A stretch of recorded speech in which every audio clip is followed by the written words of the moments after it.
क्योंकि wave city को एक बड़ा झटका लगा है और वेव सिटी को लेकर लगातार न्यूज़ वन इंडिया ने भी कई बार प्रशासन को यहां पे जगाने की कोशिश की और आज वेव सिटी को बड़ा झटका लगा क्योंकि गाजियाबाद में वेव ग्रुप को मेरठ कमिश्नर सेल्वा कुमारी ने झटका दिया है। बता दें कि जीडीए की बोर्ड बैठक में वेव सिटी पर लाए गए प्रस्ताव को कमिश्नर ने खारिज कर दिया। आपको यह भी बता दें कि डीपीआर और लेआउट अप्रूवल के लिए जीडीए ने वेव सिटी के पक्ष में प्रस्ताव बनाया था, जिसको खारिज करते हुए कमिश्नर ने कहा कि शासन से फैसला आने तक वेव सिटी को कोई राहत नहीं दी जाएगी। आगे उन्होंने कहा कि सीएजी की आपत्तियों को दरकिनार नहीं किया जा सकता। इतना ही नहीं, वेव ग्रुप पे करोड़ों रुपए की देनदारी का भी आरोप है और अब वेव ग्रुप को यह एक बड़ा झटका है क्योंकि मेरठ की जो कमिश्नर है उन्होंने भी यहां पे खारिज किया और सेल्वा कुमारी, तो वेव ग्रुप को मेरठ कमिश्नर सेल्वा कुमारी ने यह बड़ा झटका दिया है। पूरा मामला आपको बताएंगे। हमारे साथ वकील भी जुड़ेंगे और वो किसान भी जुड़ेंगे जो लंबे वक्त से अपनी मांग को लेकर अपनी आवाज को बुलंद कर रहे हैं। इस पूरे मामले का ए टू जेड आपको अब तक क्या क्या हुआ और कैसे ये वेव सिटी के लिए झटका और कैसे उन लोगों के लिए राहत, उन किसानों के लिए राहत जो अपने हक की आवाज को बुलंद कर रहे हैं। तो आखिर पूरा मामला क्या है ये हम आपको बताते हैं ग्राफिक्स के जरिए। गाजियाबाद के NH 9 के पास 2005 में हाईटेक सिटी योजना की आधारशिला रखी गई थी और 9000 एकड़ में लगभग 1 लाख से ज्यादा फ्लैट विकसित करने की योजना थी।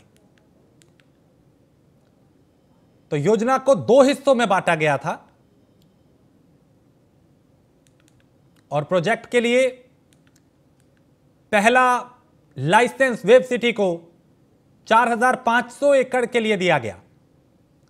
प्रोजेक्ट के लिए दूसरा लाइसेंस सन सिटी को 4500 एकड़ के लिए दिया गया और प्रोजेक्ट के लिए 18 गांव के किसानों की जमीन अधिग्रहित की गई थी। इसके अलावा आपको और इस मामले से जुड़ी हुई जानकारी दे तो किसानों को 8% फ्लैट्स देने का सपना दिखाया गया था। 15 साल बीतने के बाद भी योजना अस्तित्व में नहीं आ पाई है। 15 साल बीत गए इस योजना को, लेकिन अब तक अस्तित्व में यह नहीं आ पाई।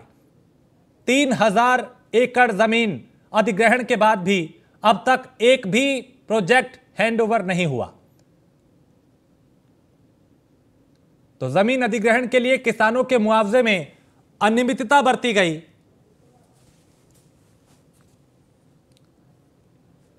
तो कई किसानों से जबरन जमीन भी हथियाई गई।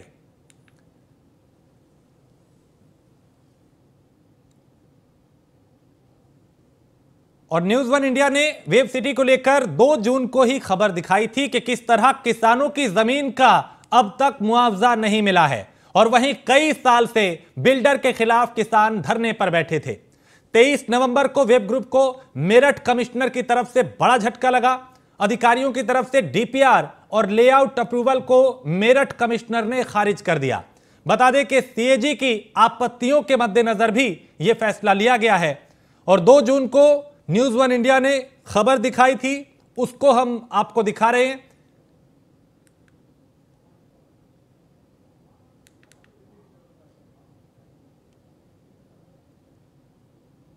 तो वेव सिटी को लेकर लाए गए डीपीआर और लेआउट अप्रूवल खारिज हुए।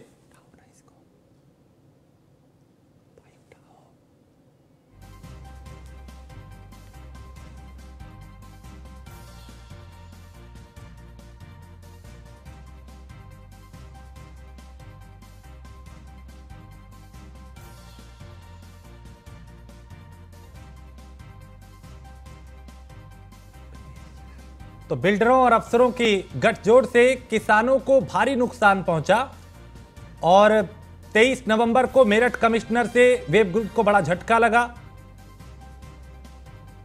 तो वेव सिटी को लेकर लाए गए डीपीआर और लेआउट अप्रूवल खारिज किए गए हैं। तो वेव सिटी को लेकर न्यूज़ वन इंडिया ने 2 जून को ही यह खबर दिखाई थी और वेव सिटी में किसानों के मुआवजे का मामला उठाया था। तो कई साल से बिल्डर के खिलाफ किसान धरने पर बैठे हैं।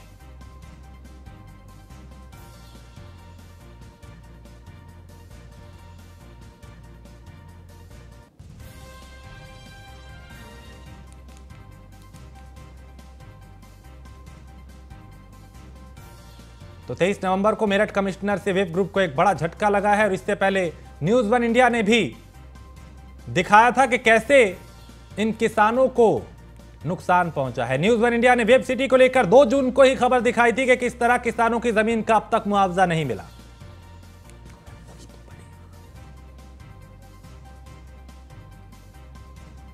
हम सुनेंगे किसान जो लगातार परेशान हैं, 1.5 सालों से लगभग यहाँ पर धरने पर बैठे हैं वेब सिटी के अंदर ही।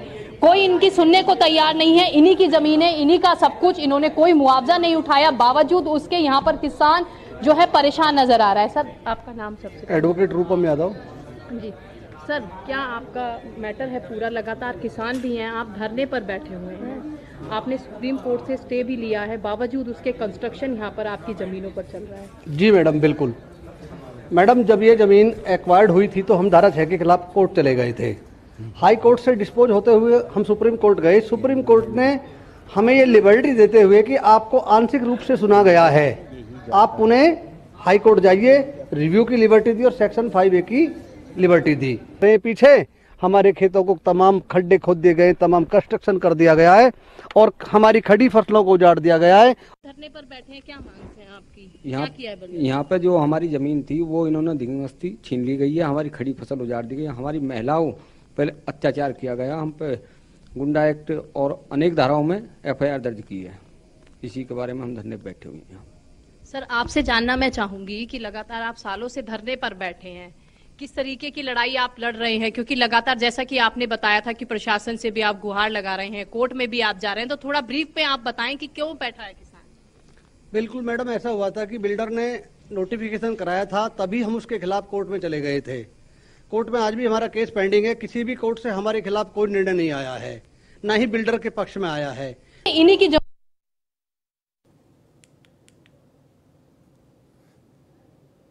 तो यहाँ पे किस कदर आपने देखा कि जो वेव ग्रुप है उसको झटका लगा है, इस पे बात करेंगे। हमारे साथ इस वक्त पीयूष तिवारी हमारे संवाददाता जुड़ चुके हैं जो कि वेब सिटी से हैं, इसके अलावा प्रिया राणा है और ब्रिजेश श्रीवास्तव एसोसिएट एडिटर हमारे साथ जुड़ चुके हैं। कुछ और लोग भी जुड़ेंगे और इस खबर की बारीकी को समझेंगे और जानेंगे कि आखिर किसानों की लड़ाई कहां तक पहुंची है और वेब सिटी को इस झटके के बाद क्या कुछ असर होने वाला है। सबसे पहले प्रिया का रुख करते हैं। प्रिया के साथ चूंकि किसान भी हैं, वो किसान जो लंबे वक्त से अपनी आवाज को बुलंद कर रहे हैं, अपनी मांग को यहाँ पे उठा रहे हैं। प्रिया, आपके साथ कुछ किसान भी हैं और ये वेब सिटी को झटका है, इन किसानों को कैसी राहत है, आगे इनको क्या उम्मीद और क्या कुछ करने की तैयारी? जी बिल्कुल, देखिए इस वक्त हम वेब सिटी में ही मौजूद हैं। हमारे साथ वही किसान हैं जो वो कई सालों से अपनी लड़ाई लड़ रहे हैं और यहीं पर वेब सिटी में इन्होंने एक धरना स्थल बनाया हुआ है जहां पर आज भी ये धरने पर बैठे हैं। और साथ ही हमारे साथ ये वकील है रूपम यादव जी, जो खुद वेब सिटी में इनकी जमीन भी है, तो इन्हीं से हम पूछना चाहेंगे। सर, न्यूज़ वन इंडिया लगातार इस खबर को भी दिखा रहा था, आपने भी देखा है। अगर हम बात करें कल की, तो GDA में प्रस्ताव जो है वेब सिटी के द्वारा दिया गया था लेआउट का, तो वो लगातार खारिज होता हुआ अब नजर आ रहा है। तो क्या आपको लग रहा है, क्या आपकी इस पे कहना चाहेंगे? मैं ये कहना चाहूँगा कि पहली बार किसी पदाधिकारी ने या किसी अधिकारी ने, जैसे कि कमिश्नर साहब ने अगर इसको खारिज किया है, तो पहला कदम है ये कि जो हमारे फेवर में है। अन्यथा टोटल जिला प्रशासन आज तक हमारे खिलाफ कार्य करता आ रहा है। टोटल जिला प्रशासन केवल प्राइवेट बिल्डर को सपोर्ट करने के लिए हमारी ज़मीनों पर अवैध कब्जा करवाता आ रहा है, हमारी खड़ी फसलों को ध्वस्त करवाता आ रहा है। ये एक वाकई सराहनीय कदम है कि किसी उच्च लेवल के अधिकारी ने, कमिश्नर साहब ने, हम मैडम को धन्यवाद कहना चाहेंगे कि इस बात को समझा है। और एक बार इसको जांच के लिए भी हम कहेंगे कि अगर वो गहराई से करें तो इसमें तमाम ऐसी खामियां पाई जाएंगी जिसमें तमाम बिल्डर और पदाधिकारी जिम्मेदार होंगे तथा शहर के गणमान्य अधिकारी। इवन देन उन दिनों के जिलाधिकारी या तमाम अफसर, ADM, LA, पटवारी, कानून गो, तहसीलदार, सभी लोग इसके लिए जिम्मेदार हैं। आज एक जो कदम उठाया गया है, जो वेब सिटी को झटका दिया है, उसकी हम सराहना करते हैं। देखिए, और किसान भी हमारे साथ हैं, हम इनसे बात करने की कोशिश यहाँ पर करेंगे। सर, क्या आप कहेंगे GDA में जो प्रस्ताव बिल्डर के द्वारा रखा गया था उसको खारिज कर दिया गया है, तो इस पर आप क्या कहेंगे? क्योंकि देखिए लगातार आप यहाँ पर धरने पर बैठे हैं, जैसा आप लोगों ने बताया था और हमने पिछली बार भी दिखाया था कि किस तरीके से रातों रात बिल्डर आपकी ज़मीनों पर कब्जा करता हुआ नजर आता है, सड़क बनवा देता है, खुदाई कर लेता है। क्या कहेंगे आप? अब मैं तो यही कहूँगा कि जो हमारे नए कमिश्नर साहब आए हैं, इन्होंने बहुत ही मतलब किसानों के लिए अच्छे कदम उठाए हैं। नहीं तो टोटल प्रशासन अभी तक हमको 12-13 साल हो गए मुकदमा लड़ते लड़ते, किसी भी प्रशासन अधिकारी ने हमारा सहयोग नहीं करा है। वो टोटल बिल्डर्स का सहयोग कर रहा है। क्या कहेंगे अंकल आप, जिस तरीके से आप लोग धरने पर लगातार यहाँ बैठे हुए हैं, आज भी जब हम यहाँ पहुँचे तो आप धरने पर बैठे हैं, क्या कहेंगे? क्या करें जी, जबरन जो ज़मीन खोद देते हैं, जबरन कब्जा लेते हैं, जो हम रोकते हैं तो पुलिस बुला लेते हैं, पुलिस की गाड़ी आ जाती है भर के, हम पर लठ बजाने का काम करते हैं। हमसे पुलिस वाले ये नहीं पूछते कि ये ज़मीन किसकी है, बिल्डर की है या हमारी है। हमारी फर्दों को नहीं देखते, सीधे बस डंडा उठा लेते हैं कि यहाँ से हटो और हमें काम करने दो।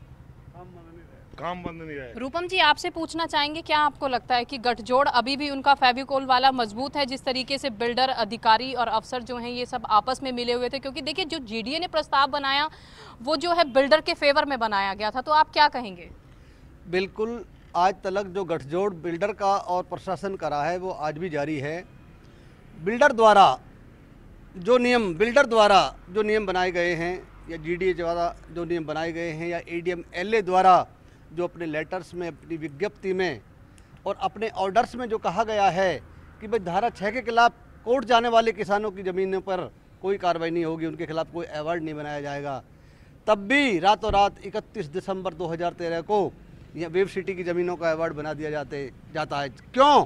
क्योंकि 1 जनवरी 2014 को नई अधिग्रहण नीति लागू हो रही थी।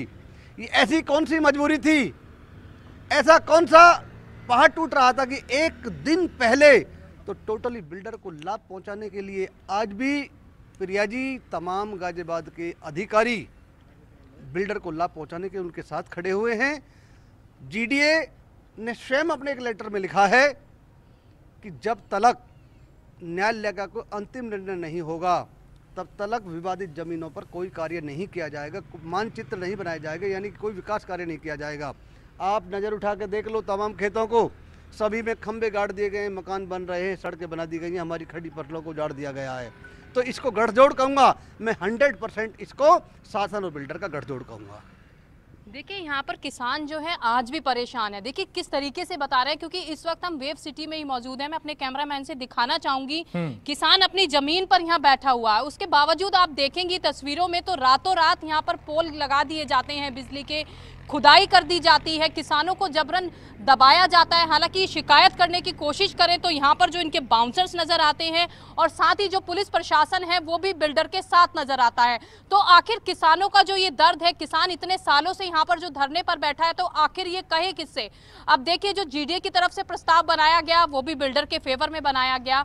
हालांकि देखिए जो मेरठ की कमिश्नर है उनसे इन्हें सहायता मिलती हुई अब किसानों को नजर आ रही है। इनकी एक उम्मीद जागी है, क्योंकि देखिए उम्मीद के सहारे ही यहाँ पर बैठे हुए हैं, क्योंकि लगातार जो देखिए गठजोड़ देखने के लिए मिल रहा था उससे इन्हें कोई भी राहत नहीं मिल पा रही थी। अब देखना होगा कि आगे क्या कुछ और कार्रवाई वेव सिटी के बिल्डर पर होती हुई नजर आती है। जी ठीक है, हमारे साथ अतुल भी हैं जो कि कमिश्नर ऑफिस से ही हमारे साथ मेरठ से जुड़े हुए हैं। अतुल, चूंकि वेब सिटी पर जो प्रस्ताव लाया गया था उसे कमिश्नर सेल्वा कुमारी ने खारिज कर दिया और लोग काफी उम्मीद उनसे कर रहे हैं, इसमें क्या कुछ कहा गया था और जो अधिकारी हैं उन्होंने क्या कहा, क्या क्या अब तक इस मामले में हुआ है?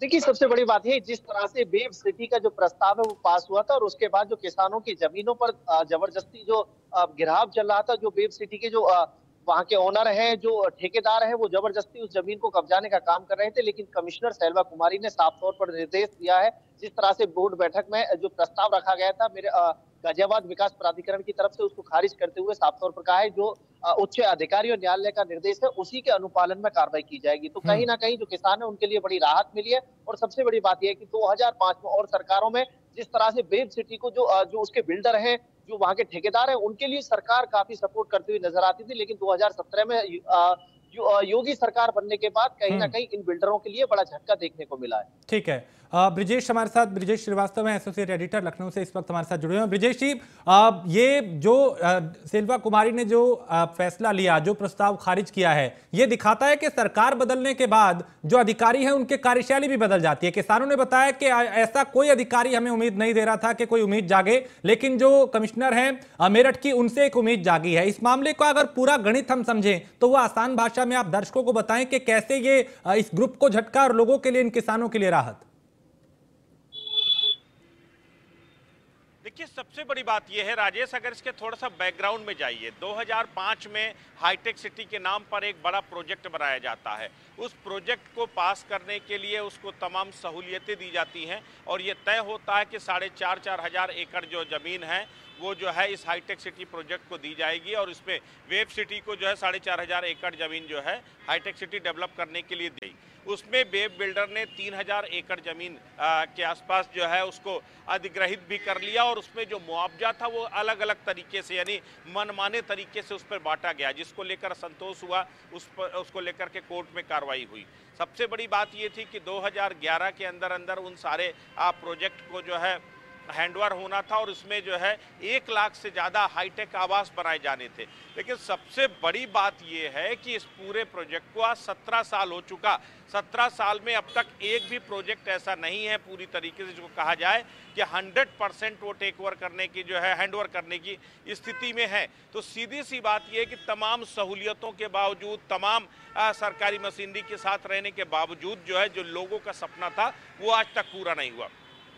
एक तरफ लोगों के अपनी जिंदगी भर की जमा पूंजी थी जो यहाँ पर लगी और वो आज तक लोगों को नहीं मिला। दूसरी सबसे बड़ी बात है, 18 गांवों के किसानों की जमीनें इस हाईटेक सिटी प्रोजेक्ट को जो है दी गई थी, उनसे अधिग्रहित की गई थी जो है। और इस पूरे अधिग्रहण में जो है एक बड़ा जो है कहीं ना कहीं जो है पूरा अधिग्रहण हुआ। 3,000 एकड़ अकेले जो है इसको दिया गया, जो है वेब सिटी को दिया गया हाईटेक सिटी के लिए। इसके बाद जो है सनसाइन को जो है 1,500 एकड़ के आसपास जमीन जो है उसने अधिग्रहित किया। तो ये ओवरऑल देखा जाए तो आप पूरी आज 17 सालों में न सिर्फ आप पूरी जमीनें अधिग्रहित कर पाए, न अपने प्रोजेक्ट पूरे कर पाए, न किसानों से जुड़े हुए वो वादे पूरे कर पाए। आपने किसानों को वादे किए थे कि 8% ये जो हाईटेक सिटी बनेगी इसमें 8% जो आवास होंगे वो उन किसानों को दिए जाएंगे जिन किसानों के पास जो है, जिन किसानों से जमीनें ली गई हैं। यहाँ पर कम्युनिटी सेंटर होंगे, यहाँ पर डेवलपमेंट की वो तमाम नाली, सड़क, खरंजा, इसके साथ ही स्कूल, कॉलेज, वो तमाम सुविधाएं यहाँ पर इस आसपास के गाँव में मुहैया कराई जाएंगी। वो यहाँ से पूरी तरह से नदारद हैं। तो सबसे बड़ी बात यह कि पहले दिन से जो वादे किए थे हाईटेक सिटी को लेकर के, उसमें से कोई भी वादा पूरा नहीं हुआ। उसमें से कोई भी वादा ना तो वेब बिल्डर ने पूरा किया और ना ही उन्हें पूरा करने के लिए सरकारों ने दबाव डाला। लेकिन जब सरकार बदली उत्तर प्रदेश में, योगी आदित्यनाथ की सरकार आई, उसी के बाद वेब बिल्डर पर शिकंजा कसना शुरू हुआ। अथॉरिटी पर दबाव डाला गया, उनके प्रोजेक्ट को कैंसिल किया गया। ये कहा गया कि हम आपके इस पूरे हाईटेक सिटी प्रोजेक्ट को ही खत्म कर देंगे अगर आपने समय से इसको पूरा नहीं किया, लोगों को अगर आपने जो है मतलब समय से अपोजिशन नहीं दिए। लेकिन दरअसल लगातार लिंगारान हो रहा है। अभी एक नया प्रोजेक्ट बन करके जीडीए में तैयार हुआ था जिसमें अलग अलग तरीके से जो लेआउट प्लान में बदलाव किए गए थे, डिजाइनिंग में बदलाव किए गए थे, पोजीशन की पॉलिसीज में बदलाव किए गए थे और उस प्रोजेक्ट को अथॉरिटी के साथ मिल करके रखा गया था ताकि एक बार फिर वेब सिटी को एक बड़ी राहत दी जाए। लेकिन सेल्वा कुमारी जी ने उम्मीदों पर पानी फेर दिया वेब बिल्डर के, और ये यूं ही नहीं हुआ, ये शासन के निर्देश है। शासन में साफ तौर पर मामला पेंडिंग है। सीएजी ने इस पर कड़ी आपत्ति जताई थी। सीएजी ने कहा था कि किस तरीके से रियायतों के नाम पर जो है कहीं ना कहीं करप्शन हुआ, रियायतों के नाम पर जो है अतिरिक्त सुविधाएं दी गई हैं बिल्डर को, और बिल्डर ने उसके बाद भी समय से पूरा नहीं किया जो है। तो ये वो तमाम सीएजी की आपत्तियां हैं। तो सीएजी की आपत्तियों को देखते हुए, शासन के निर्देशों को देखते हुए सेल्वा कुमारी जी ने वो नए प्रोजेक्ट को, जो नया जो है बन रहा था जो है लेआउट प्लान, उसको खारिज कर दिया और कहा जब तक शासन से निर्देश नहीं आएगा हम आगे कोई कार्रवाई नहीं करेंगे। तो ये सीधे तौर पर वेब बिल्डर को बड़ा झटका है। सीधे तौर पर ये शासन की अपनी मंशा है कि बिल्डर अगर कमिटमेंट पूरा नहीं करेगा तो बिल्डर को सहूलियतें नहीं मिलेंगी, बल्कि अब वक्त आ गया है जब उसको कड़ा पनिशमेंट सरकार की तरफ से मिलने जा रहा है। ठीक है प्रिया, चूंकि आपके साथ किसान हैं, वकील हैं जो कानूनी तौर पे भी इस लड़ाई को लड़ रहे हैं, लेकिन अगर अब तक इस मामले को देखें, चूंकि वेब सिटी पर लाया गया जो प्रस्ताव था उसे कमिश्नर ने खारिज कर दिया है, अब आगे इन किसानों के पास क्या विकल्प है? इनको एक उम्मीद की किरण दिखाई दे रही है कि इनके पक्ष में आवाज उठ रही है? जी राजेश, बिल्कुल देखिए, किसानों ने अभी कहा है कि सबसे पहली बार ऐसा हुआ है जो इन्हें थोड़ी सी राहत वहां से मिलती हुई नजर आ रही है, क्योंकि देखिए किसान तो पिछले कई सालों से यहाँ पर बैठा है। क्योंकि अगर हम बात करें डीपीआर या लेआउट में के प्लान में चेंज की, तो यहाँ पर इनका कहना है किसानों का कि बिल्डर के द्वारा रातों रात यहाँ पर सड़क बना दी जाती है, इनके जो जमीन है उन पर कब्जा कर लिया जाता है, अवैध खंभे यहाँ पर लगा दिए जाते हैं, बिजली लगा दी जाती है। तो देखिए उसमें और इसमें कितना फर्क है। और देखिए, और हमारे साथ रूपम जी हैं, हम इन्हीं से ही जानना चाहेंगे। सर, क्या आपको लगता है आगे क्या आप लोग प्लानिंग करेंगे, क्योंकि जिस तरीके से देखिए आप थोड़ी सी राहत की सांस आप लोगों को भी मिली होगी, तो क्या आप कहेंगे? जो राहत की सांस मिली है उसके लिए हम आयुक्त महोदया, जो हमारी कमिश्नर महोदया हैं, उनसे मिलेंगे और इस प्रोजेक्ट में हुई तमाम खामियों को और अनियमितताओं को उजागर करेंगे। हम बताना चाहेंगे कि 2019 में इनका लाइसेंस ख़त्म हो गया था और 2019 से 2022 आज 3 साल हो गए। किस ब्याह पर, किस नियम से, किस लॉजिक से, किस कानून के आधार पर ये लोग इन खेतों में हमारी ज़मीनों पे काम कर रहे हैं, या बिल्डर यहाँ पर अपना कंस्ट्रक्शन कर रहा है जिसके पास स्वयं में लाइसेंस ही नहीं है। इस बिल्डर का लाइसेंस 2019 में ख़त्म हुआ, इसके पास लाइसेंस नहीं है।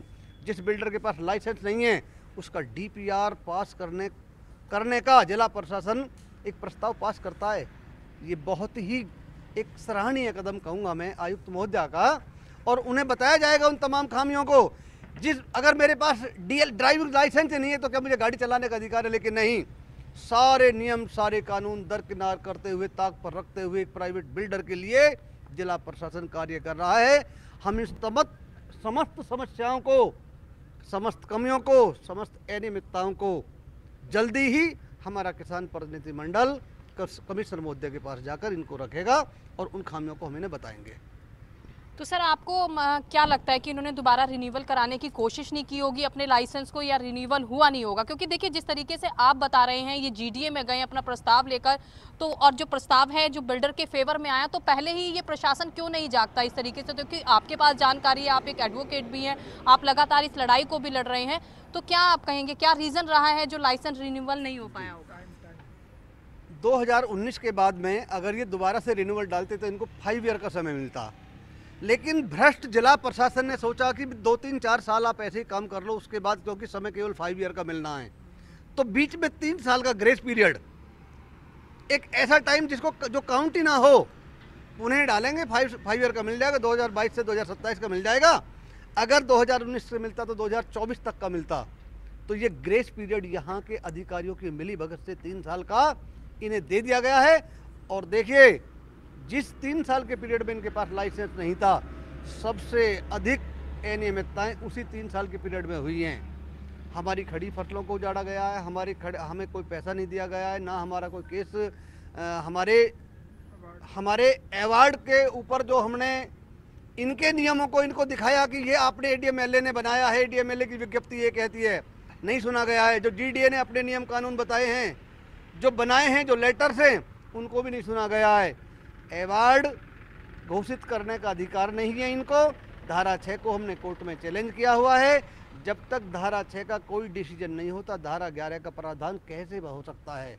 और एक बात, एक विडंबना देखिए, 2013 के लेटर्स में, 2013 की एडीएमएलए की विज्ञप्ति में स्पष्ट तौर पर यह कहा जाता है कि जो भी मामले माननीय न्यायालय, उच्च न्यायालय में विचाराधीन हैं, उनके संबंध में। प्रिया, इस मामले को लेकर किसानों से और दूसरे किसानों से भी बात कीजिए आप कि आगे उनकी क्या लड़ाई कहां तक जाएगी, इस फैसले को कैसे देख रहे हैं? किसानों से बात कीजिए। 2013 से पहले 2011 की बिल्डर आकर हमको लीड डीड दिखाते हैं, यानी उससे भी 2 साल पहले की। जानना चाहेंगे कि आगे की आपकी क्या लड़ाई रहेगी, क्या कुछ आप करेंगे? क्योंकि देखिए लगातार आप इतने सालों से यहाँ पर बैठे हैं, जैसा इन्होंने सर ने बताया कि लाइसेंस रद्द होने के बावजूद जो 3 साल का पीरियड था, यहाँ पर कितना काम किया गया, क्या कुछ काम आपकी जमीनों यहाँ पर बिल्डर के द्वारा किया गया है?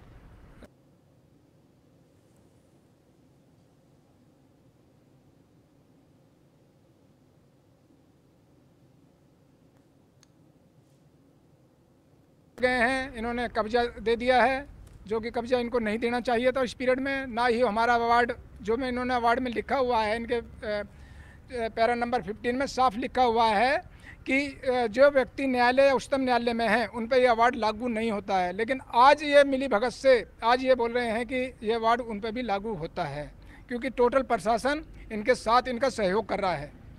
सर क्या आप कहेंगे, आप इतने बुजुर्ग आदमी हैं, इतने टाइम से यहाँ धरने पर बैठे हुए हैं, क्या दिक्कतें हैं आपको जिस तरीके से? क्या आपकी जमीन पर भी कब्जा किया गया है? हाँ। दिक्कत तो ये है, सगली जमीन पर कब्जा। ठीक है प्रिया, मैं लौटता हूँ। अतुल का रुख करेंगे हम। अतुल, चूंकि देखिए अब जो यहाँ पे कमिश्नर हैं उन्होंने ये दिखा दिया कि वो लोगों की जो मंशा है, जो इन किसानों की पीड़ा है, उसको वो समझ रही हैं। आगे क्या कुछ होने की पूरी संभावना यहाँ पे दिखाई दे रही है, क्योंकि शासन की जो मंशा है वही अधिकारियों में अब दिखाई दे रही है। यानी पहले जो अधिकारी थे वो इस पूरे मामले पे लिपापोती करते रहे, लेकिन सेल्वा कुमारी जो हैं वो ये दिखा रही हैं कि इनके हक को मरने नहीं दिया जाएगा। देखिए राजेश, ये बिल्कुल सही बात है कि जिस तरह से किसान परेशान है, वहीं कमिश्नर की बात की जाए तो किसानों का दर्द समझते हुए जो बिल्डर हैं, देखिए बिल्डर एक हाई पावर है, पैसे की कमी नहीं है, लेकिन किसानों की बात की जाए, गरीब किसान होते हैं, किसान अपनी खेती से ही अपना पालन पोषण करते हैं। लेकिन उसके साथ साथ जिस तरह से सेल्वा कुमारी जी ने जो आदेश दिया है, कमिश्नर ने जो आदेश दिया है कि जिस तरह से हाईटेक सिटी को बनाने के लिए जो जमीन अधिकृत की जा रही थी, उसको लेकर के रोक लगाने का प्रस्ताव दिया है। जो इसमें मूल्यांकन की बात की जाए, जेडीआर की बात की जाए, जो प्रस्ताव रखे गए थे बोर्ड बैठक में, उन पर रोक लगाने की बात की है, तो कहीं ना कहीं किसानों के लिए काफी राहत का विषय। और आने वाले समय में जिस तरह से किसानों का मनोबल टूट रहा था, वो कहीं ना कहीं और बढ़ता हुआ नजर आएगा। दोबारा से किसान और मजबूती के साथ अपने हक के लिए लड़ाई लड़ने के लिए तैयार रहे। ठीक है ब्रिजेश जी, वक्त कम है, लेकिन आपसे जाते जाते समझना चाहेंगे कि अब आगे क्या, किसान और ये जो अधिकारी हैं, बिल्डरों की जो साठगांठ थी और इस अधिकारी का जो ये रुख है, आगे का रास्ता क्या दिखाई देता है? देखिए राजेश, सबसे बड़ी बात यह है कि किसानों की लड़ाई थोड़ा मजबूत हुई है और थोड़ा मजबूती के साथ वो कानूनी लड़ाई लड़ पाएंगे। और जो जिक्र किया अभी किसानों ने कि कैसे प्राधिकरण ने किस सातिराना तरीके से वेब बिल्डर को एक्सेस ग्रेस पीरियड दिया है, तो जाहिर तौर पर यह बात शासन के संज्ञान में है। और शासन इसी बात को लेकर के कि क्या कोई जो है कुछ फेवर दिया जा रहा है इस बिल्डर को, और लगातार आप सोचिए 2005 से 2022 हो गया, 17 साल के समय में आप एक प्रोजेक्ट पूरा नहीं कर पा रहे हो, तो इस बात की क्या गारंटी कि अगले 5 सालों में आप इसको पूरा कर पाओगे? तो जाहिर सी बात है अब वक्त आ गया है जब कड़े फैसले सरकार की तरफ से लिए जा सकते हैं। चलिए, बहुत शुक्रिया इस ब्रिजेश जी इस जानकारी के लिए। प्रिया आपका भी शुक्रिया, अतुल आपका भी शुक्रिया। तो वेब सिटी को ये बड़ा झटका है वेब ग्रुप को, और किसानों के लिए थोड़ी सी राहत की किरण यहाँ पे दिखाई दे रही है।